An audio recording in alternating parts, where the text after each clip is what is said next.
Մի սպառնացեք մեզ, թե չեք արթնացնեք Յագուարին, Կոլումբիայի նախագահ Գուստավո Պետրոն սպառնացել է Թրամփին։ Նա հայտարարել է, որ երկրի ցամաքային թիրախների վրա Միացյալ Նահանգների ցանկացած հարձակում կհամարվի պատերազմի հայտարարում։ Հայտարարությունը հնչել է ի պատասխան Թրամփի Հարավային Ամերիկայում թմրանյութերի ապօրինի շրջանառության դեմ պայքարի համար ռազմական գործողություններ սկսելու սպառնալիքների։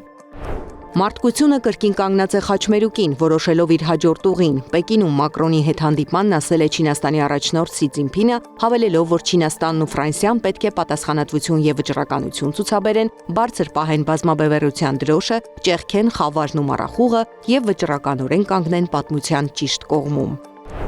Եվրամիության բնակիչների կեսից ավելին կարծում է, որ առաջիկա տարիներին Ռուսաստանի հետ պատերազմի ռիսկը բարձր է։ Այս մասին է վկայում Cluster 17 ընկերության անցկացրած հարցումը։ Ընկերությունը հարցում է անցկացրել եվրոպական մի շարք երկրներում։ Հարցվածների 51%-ը Եվրամիության եւ Ռուսաստանի միջև պատերազմի ռիսկը բարձր է համարում, մինչդեռ 46%-ն այն համարում է ցածր կամ գոյություն չունեցող։ Բացի այդ, հարցվածների 48%-ը Միացյալ Նահանգների նախագահ Դոնալդ Թրամփին անվանել է Եվրամիության թշնամի, մինչդեռ միայն 10%-ն է նրան համարել բարեկամ, իսկ 40%-ը ոչ մեկը, ոչ մյուսը։ Որքան ավելի անաղմուկ ընթանան ուկրաինական կարգավորման շուրջ բանակցություններն, այնքան ավելի արդյունավետ կլինեն դրանք։ Կրեմլում ռուս-ամերիկյան բանակցություններից հետո ասել է Ռուսաստանի նախագահի խոսնակ Դմիտրի Պեսկովը։ Հիշեցնենք, որ Պուտինի եւ Միացյալ Նահանգների հատուկ բանակնած Ուիթքոֆի հանդիպումը տևել էր մոտ 5 ժամ։ Ռուսաստանն ու Միացյալ Նահանգները պայմանավորվել էին չբացահայտել բանակցությունների մանրամասները։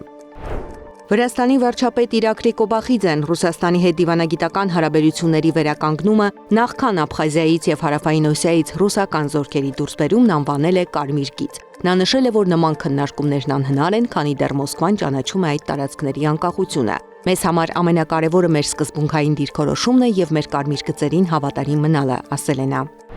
Եվրամիության անդամ Հունգարիան պատրաստվում է դատ տալ Եվրամիությանը ռուսական գազի մատակարարումը դադարեցնելու պահանջների համար։ Երկրի արտգործնախարար Պետեր Սիարտոն հայտարարել է, որ Հունգարիան Եվրամիության ղեկավարության դեմ հայց կներկայացնի, եթե նրանք հասնեն Ռուսաստանից նավթի ու գազի մատակարարումների արգելքին։ Առանց Ռուսաստանից եկող էներգետիկ ռեսուրսների ֆիզիկապես անհնար է մեր երկիրն ապահովել էներգիայով, ասել է նա։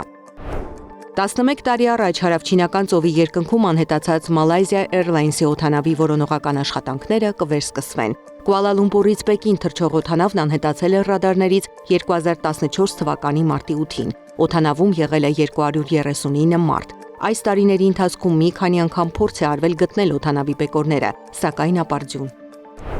Միացյալ Նահանգներում մերկասառույցի պատճառով բեռնատարը սահել է մայրուղուց, կախվելով գրեթե 30 մետր բարձրության վրա։ Փրկարարներին հաջողվել է վարորդին դուրս բերել տրանսպորտային միջոցից ու տեղափոխել անվտանգ վայր։ Զարա Սարգսյան, Նոնա Գևորգյան, ABC Media։